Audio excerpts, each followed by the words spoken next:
In this second deleted level, which is an extended sequence of the sewers in Seattle, this comes on the heels of where Ellie goes into a building and she survives an attack by stalkers and gets thrown out of a window and gets swept away by the current. And then we cut this section that used to be there in the final game.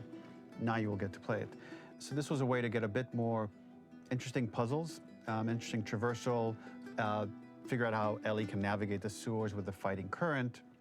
Ultimately, with a lot of these levels and these sequences, the reason why we cut them were for pacing purposes. But here it is for you in this very kind of raw form that part of it will feel finished, parts of it will feel like assets are missing as far as audio, animation won't be final. But it's a glimpse into what a game looks like when it's months away from finishing. Enjoy.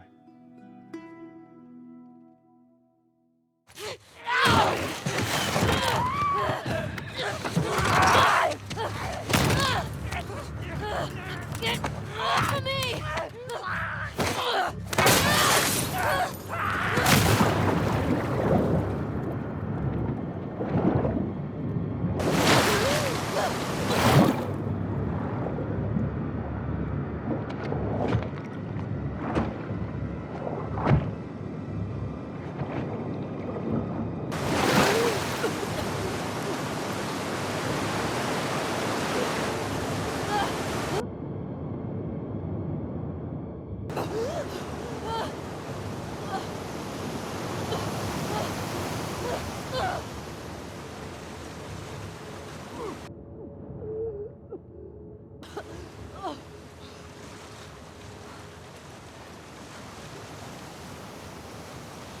Okay.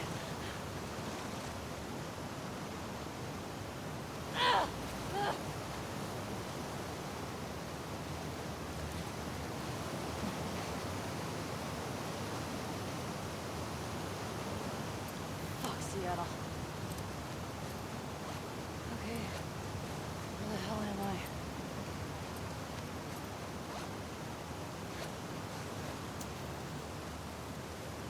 This level, internally known as Find Nora, was quite long in duration as we had to make Ellie traverse a far distance to the opposite side of downtown Seattle. The sewer section was originally longer than what we released the game with, approximately 10 minutes more. This was one of the few areas of the game that used water flow as part of a traversal puzzle. The player has to go upstream to use the current to get to the platform to reach the other side. We mostly cut this mechanic game-wide, however it remained in essence in the section swimming to the aquarium with Ellie when you were avoiding the waves.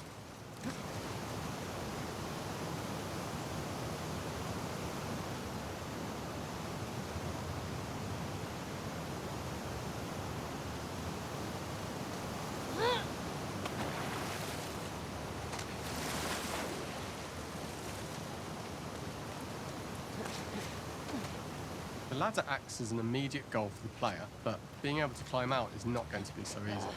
To keep levels interesting and engaging, we alternate between positive and negative values the player experiences. Here, it's a positive to have found a ladder, but then a negative to discover it's not the solution. Okay. But then another positive to identify the next short-term goal of the doorway. By alternating between these opposing values, we give players what they expect, but not how they expect it.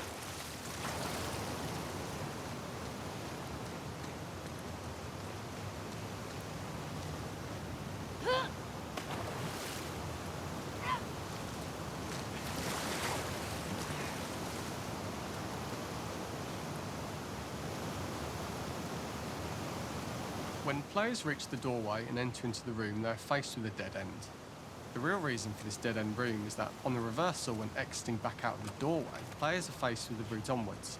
A pipe that they'd not been able to see when they were swept past it on the way in, and something that was hidden from view when on the side platforms. The intention here being that the only option is to go off the standard path in order to search for a way out.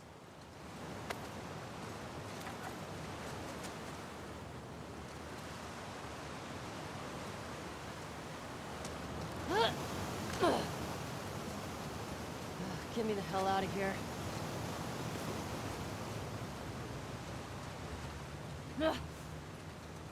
Throughout the rest of the level, we also use light to indicate to the player that they were heading in the right direction. At each turn, however, we block the direct route forward. players would know that they just have to keep finding alternative paths, promoting those feelings of being desperate and trapped. We slowly introduced the player to consider climbing into smaller pipes and crouching in these Up and tight out. spaces. This is to Keep slowly going up build and up out. to and encourage the player to climb into such a small pipe that they'd have to be crawling on their stomach, which we added a tiny space just to reward the player's exploration with a pickup item, and we made sure it was something that made sense that you'd find in this area. A canister and all the garbage that had been washed into the sewers from the surface.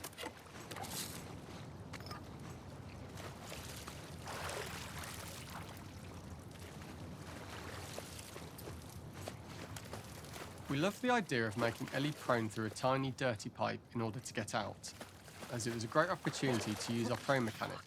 A unique camera setup was created to support crawling in these pipes, as the Oh, standard shit, prone Ellie. camera is much higher above the player. We also created custom collision in order for Ellie to maneuver in these tight spaces easily. Initially, the oblong collision capsule around her character caused issues crawling around corners. We put extra effort into the custom corner collision, so the movement experience is as smooth as the main game. In order for the player to feel cramped, claustrophobic and desperate, we'd been enforcing the traversal mechanics that allow for a tight environment, which promote these feelings. We introduced the use of the squeeze through so that we can keep the player feeling enclosed and tight, but without repeating the same geometry. Here we change from low ceilings with wider walls to high ceilings and tight walls to change up the spatial pacing and keep the level from repeating itself.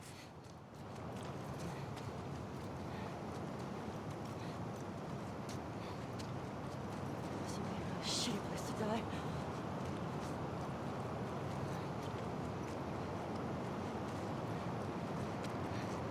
Originally, we had the waterline much higher here, so players had to swim through this tight tunnel.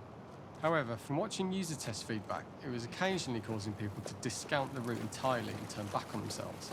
So to avoid any risk of this happening in the final game, we present a lower water level so the tunnel is easy to see and commit to using. Although this isn't as impactful without the prone swim, it's the better decision as it means a smoother experience for the player with no backtracking frustration. Fucking come on.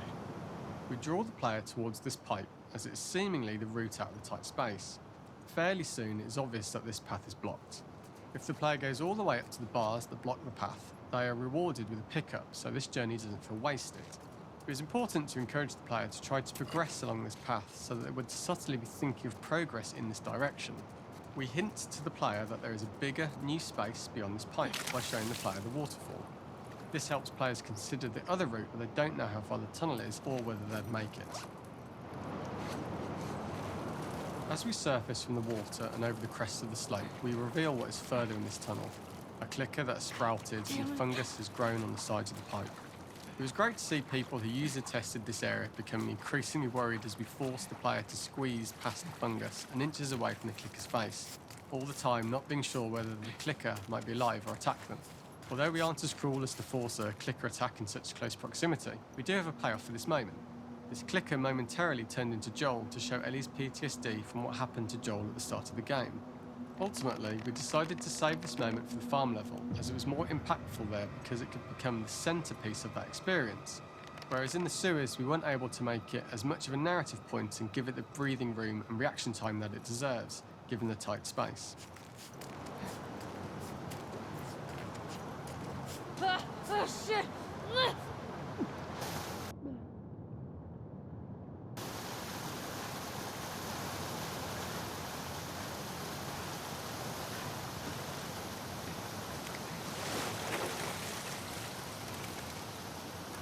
For the final section, we eventually opened you out into a wider area as you traverse through such tight spaces leading up to this. So changing the environmental pacing makes it begin to feel like we're coming to the end of Ellie's ordeal. An earlier iteration used the current that we'd shown at the start for a slightly tougher traversal puzzle to conclude the sewers. The ladder was clearly visible from most of the area, but the player was faced with a fast-flowing torrent of water they couldn't cross. If the player attempted to jump into the water, they were not able to swim across the ladder due to the water's speed. But instead, they had to traverse the pipe running along the top of the space in order to get across the water.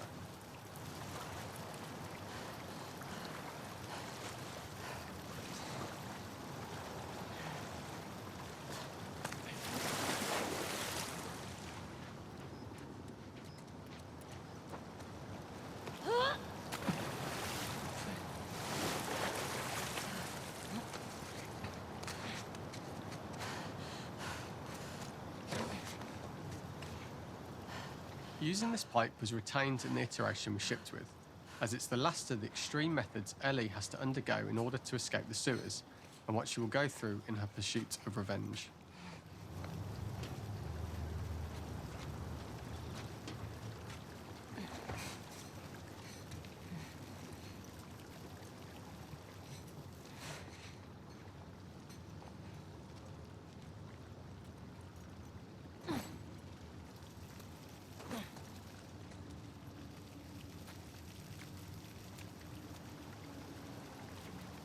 The last ladder climb is quite lengthy, and although we could have trimmed it down to a shorter climb, we liked how this last segment of the journey built anticipation for whether there was success at the top or not after all you've been through.